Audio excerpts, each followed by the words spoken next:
the Vice-Chancellor of the University of KwaZulu-Natal, Dr. Albert van Jaarsveld, Dr. K.S. Sukon, the Director General of the Open University of Mauritius. Ladies and gentlemen, a very good morning to all of you.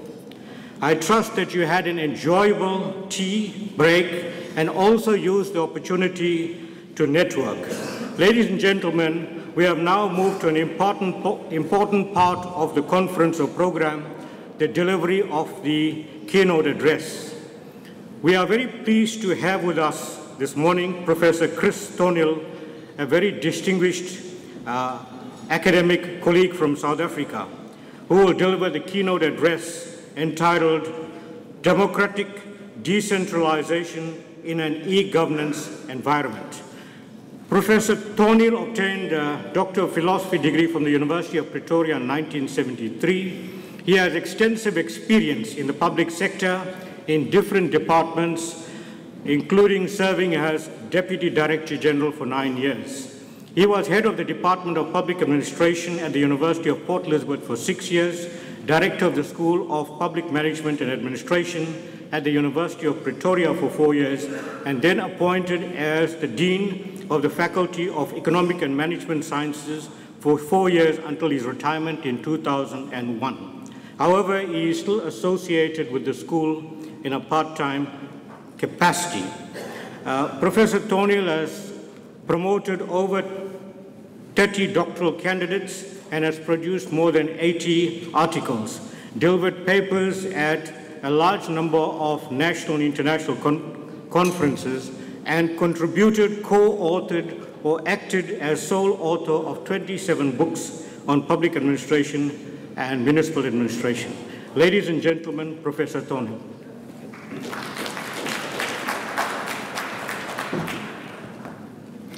Thank you, Professor Reddy, and again, I'm glad to be here at this beautiful place, Professor van Jaarsveld and also Dr. Sukon.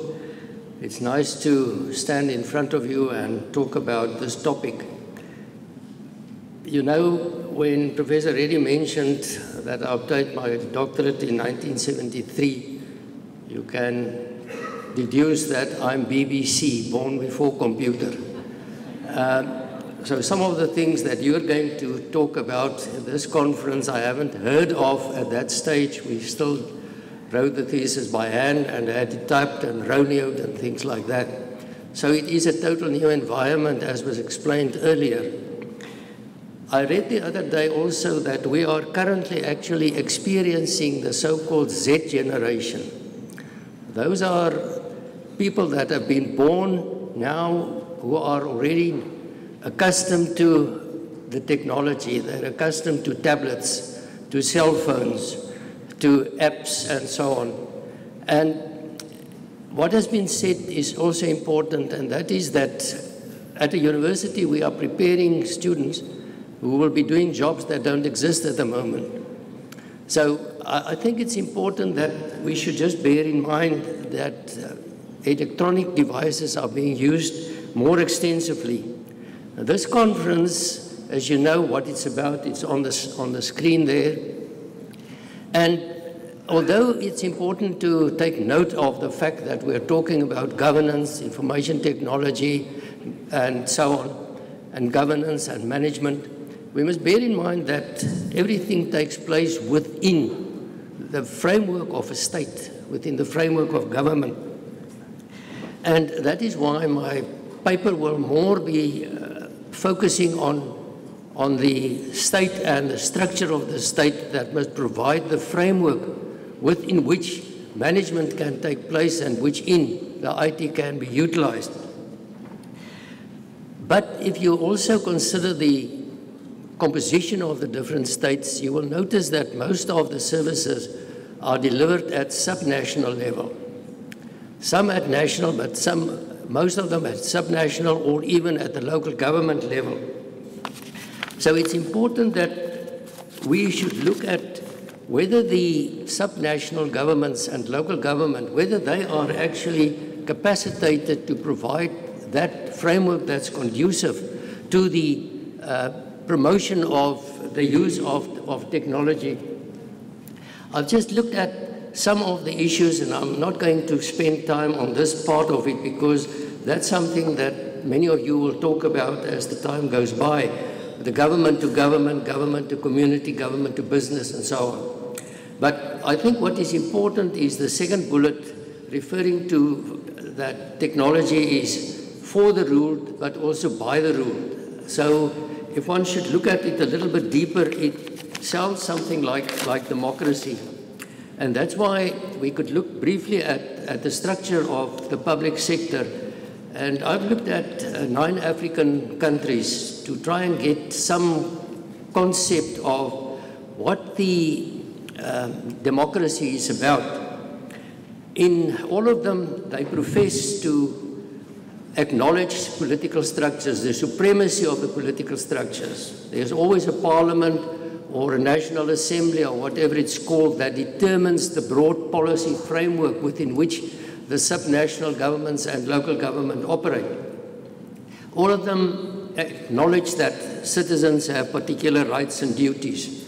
They all acknowledge the principles of democracy, and I don't want to go into that, but the cornerstones of democracy is the regular, free and fair elections, monitoring and evaluation. And I think the last one, I'll come back right at the end of the talk, and that is the need for public accountability. Whether you are in the private sector or in the public sector, ultimately the public sector, and by way of government and ultimately parliament or the national legislature, must be held accountable for the actions of citizens that contribute to the welfare of society. If one looks at the forms of government, and again I'm not going to spend time on this, not even referring to Aristotle, I just mentioned it because he even referred to, as you said, that so he lived in 384 BCE, but he also identified constitutional state as one of the features. Currently we talk about democracy as government by the people, for the people, or whatever. But the last 2 points I think are important, and that is that powers are exercised directly by the members or by representatives, or that is what most countries profess, that the power is exercised by the members or by representatives in parliament or whatever legislative body there is. And also in democracy it's assumed that there is no dominant class and that everyone is entitled to equitable services. One must be careful when you refer to equal services because of the various factors regarding economy, regarding the welfare of a particular society, the different classes, etc. So that's why I think it's safer to refer to equitable. That means what is possible and what is acceptable and what the state can provide at that particular point in time. In our country also it's stated that housing must be provided, but that it must be introduced as funds become available and as the system develops. So there's always a but to that to ensure that it will be equitable. As I said at the beginning, it's important that one should look at what do you actually intend when you talk about decentralization. And that is the main focus of my paper for this conference, is to determine how the decentralized structures within the state, how they are able to, or to what extent they are able to provide the services and produce the environment that's conducive to governance, management, and information technology. And there are different possibilities. The 3 main ones, the first one is the political decentralization. And under that one could look at devolution, that means the transfer of power with accountability, and or delegation, which means the transfer of power, but the delegator retains the accountability. So it's not full allocation of power, but the delegator will be held accountable. And then deconcentration, which is a very weak form. I'll come back to that again later on. And then also economic decentralization, which one could divide into privatization and public-private partnerships. I think in many cases you are making use of it in Mauritius as well. And then I'll come back to the last one also on deregulation, just as a mechanism to provide services. And in South Africa also we are making extensive use of the deregulation, but there are issues involved. But what is important also about the decentralization is it's a countermeasure to prevent autocratic government. You know, Lord Acton said power corrupts and absolute power tends to corrupt absolutely. So if one could evolve power, the possibility of autocratic government is lessened. I've looked at, as I said, 9 countries. I'll just use 3 here as examples. The first one is South Africa, and then I'll use 2 more, but I won't go into the other countries as well, it takes too much time. But they are similar, and I can assure you in my paper you will notice that there are many similarities between the different countries except Nigeria, which is a federal state. But all of the countries indicate that it's a sovereign democratic state, sovereign republican state or whatever, but it's one state. That means there's one body that rules as far as the particular geographical area is concerned.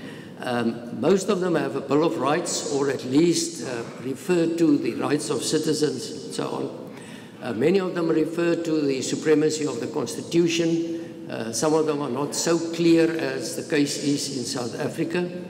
Most of them refer to the different levels or different spheres of government. In South Africa we use the term sphere, but there's a national, a provincial, or state or province as the subnational, and then the local government, but they are all normally interrelated. One cannot allow one level to operate totally distinctly from the others. Kenya, similar case. Also, power belongs to the people, democracy. We know that with the recent election, it's a little bit of a problem there. Challenges regarding the acceptability of the election process and so on, but they still profess that they hold regular elections and that the power belongs to the people. They choose, they elect the particular representatives. In all of them, you find some reference to the fact that the rights of minorities are protected, or groups and so on, but one has to acknowledge that there are different groups within a particular society. In Nigeria, that's a federal state. That's the only one of the 9 that I looked at that's a true federal state. South Africa is a kind of a hybrid between federal and a unitary state. But in Nigeria, the regions may even pass and amend their own constitutions. And they've got extensive powers. And that's the only country that I looked at that one can really indicate as a country where there's a devolution of power to another level. This is a little bit small, but I think you can see what I actually tried to do in this slide was to identify what are the challenges faced by a country when they decentralize. One has to acknowledge that the population composition in each country is rather heterogeneous. The only state that's got a more or less homogeneous society is Botswana. You can see 90%, more 97% of the society of Botswana is Tswana. But if you look at the others, if you look at